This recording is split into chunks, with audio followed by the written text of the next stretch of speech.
Hello, this session is about building relationships, including skills on relational organizing and resonating. Let's get into it. So, in our movement DNA, relationships are across the three different components as the story of what our movement is about and where they fit into it, the structure of the movement and what their role and your team dynamics could be, the culture of our movement and how we interact and treat each other, as well as the strategy of the movement, what we are fighting for, and how they contribute to it. So organizing is basically a fancy word for relationships. When we trust each other and are vulnerable with each other, we can move united. Organizing focuses on power, who has it, who doesn't, and how to bring enough people together to shift power into the hands of the people. So a big part of bringing people together is recruitment. Recruitment is necessary so that we can properly absorb people and invite them to our next escalation. This is when we come together to take non-violent direct action. So coming back to this idea of organizing is leadership that enables people to turn the resources they have into the power they need to make the change they want. Power comes from our commitment to work together to achieve common purpose, and commitment is developed through relationships. So when we run campaigns, this is a journey that we are trying to get people on. We want to step people up in our community from observing campaigns up this ladder so that they are taking more action. An important tool to make sure that we can bring them along on that journey is through building working relationships. So we want to build intentional relationships in our organizing, and these should be rooted in shared values. They should be long-term. They should be created by mutual commitment and involve consistent attention and work. An important tool for organizing relationships is the relational meeting, which we'll talk through now. So relationals are one-on-one meetings that are key to building trust between people so that we can better work together.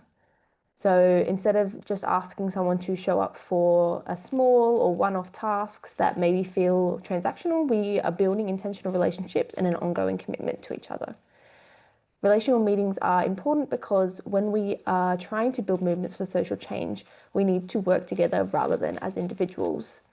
As mentioned, relationals also help build working and organizing relationships, and these relationships should be built on connection and trust. And organizing in these relationships are not transactional or one-sided. We use relationals to build relationships outside of our teams or to strengthen our teams and step people up to take further action. We should be building intentional relationships and an ongoing commitment to each other, and therefore it is important to be clear about our intention when going into a relational meeting. Now, when we're having a relational, what kinds of questions should we ask? The relational meeting triangle is a tool that we can use to learn deeply about another person. The triangle has home, community, and organizations as categories for questions. And it's good to make sure that you ask questions that come under each of these three categories during a relational. This helps us to get to know the other person better, their motivations and their values, so that we can find the best ways of working together. Some example questions include, where did the other person grow up? How did their upbringing influence their values? What does community look and feel like to them? How did they get involved with a particular group, occupation, or hobby? What do they do in their spare time that makes them happy? What influenced them to make particular decisions in relation to their organizing? How did they end up in a particular organizational situation? And how did that make them feel and why? These are some good standard questions that you can have prepared if you want, but a relational is about building a genuine connection, and it's hard to know where the conversation will go. You can go deep when it feels right, pull back when it doesn't. Keep in mind you're building a public relationship. You want to uncover the person's values and motivations, but this isn't a gossip session and it's not therapy. So how do we have a relational conversation? There are different frameworks that can be used to have a relational conversation, and this provides a guide for the kinds of things that you want the conversation to include. In this framework, we have purpose, exploration, exchange, and commitment. So the first step is purpose. We want to be upfront in establishing why we're meeting with the other person to make sure that you're on the same page as them.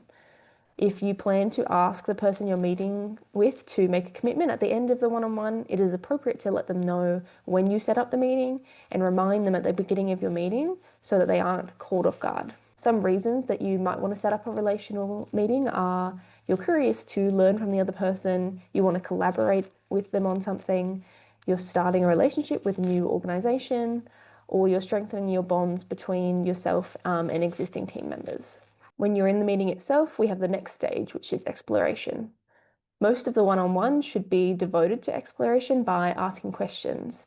If you are meeting a person for the first time, ask questions that help you to understand their story, their values, and the resources that may be relevant for your shared purpose. For example, the knowledge or skills that they or you have. If you already have a relationship, you might ask questions that help you to understand what's going on in their life at the moment, or the challenges or the success that they are experiencing in their organizing. During a one-on-one, it's also key to exchange resources such as information and support and insight. You may connect your stories or provide coaching on a particular challenge.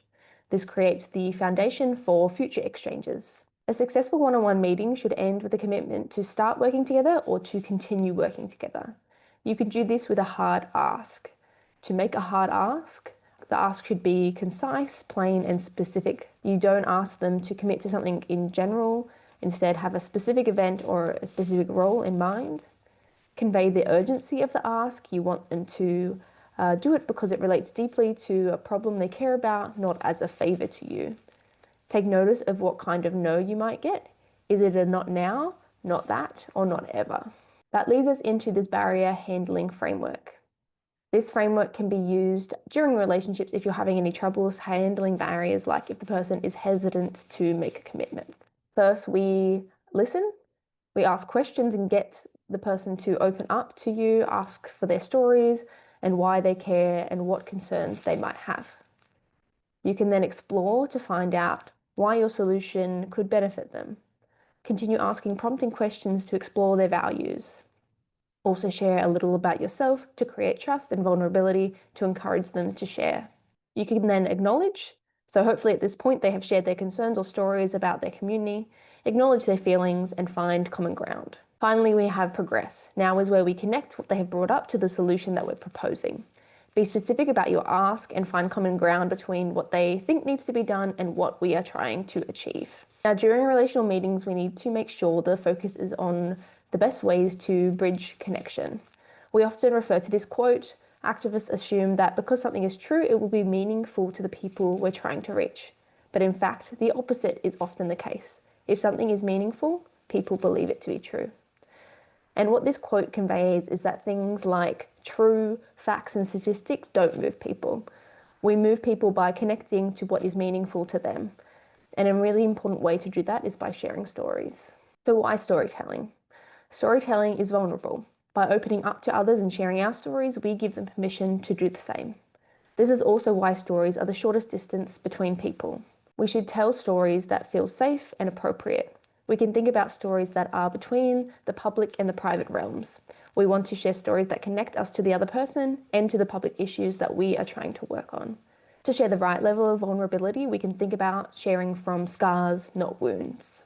Another tool we can use to share stories and help us build relationships is through resonating. Resonating is one way that we practice sharing stories and being vulnerable with one another.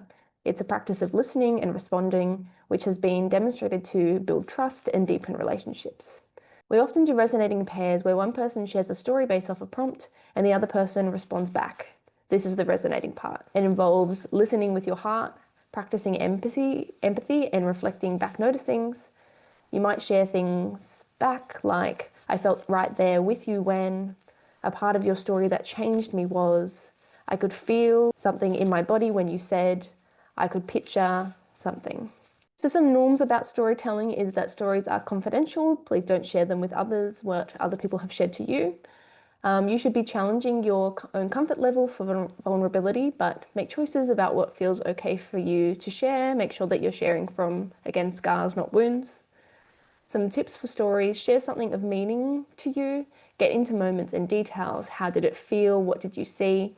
And share your stories of support.